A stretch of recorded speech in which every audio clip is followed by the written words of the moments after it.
Malcolm Turnbull's had a pretty good day, day one of the G20 proper. He had a bit of time with Donald Trump himself. They had a quick chat on their way to the family photo and they talked about North Korea and a few other things.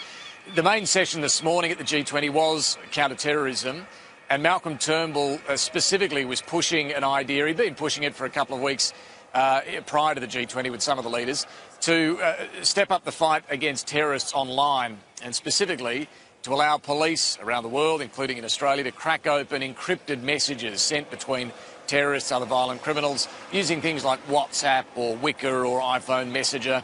And look, there is not a firm specific commitment, but there is a commitment in the G20 terrorism statement that's come out this afternoon here that does talk about greater steps to make sure that the internet isn't a space where terrorists can hide, that it's not an ungoverned space, as Malcolm Turnbull puts it. So I think he's pretty happy with that outcome. It doesn't mean that he's going to get necessarily what he wants, because there's pushback from the big tech giants in Silicon Valley, the American-owned companies like Apple and Facebook. So whether we do see that ultimately allow police to be able to access these sorts of encrypted messages, we'll see. But it's a positive development on this front for Malcolm Turnbull.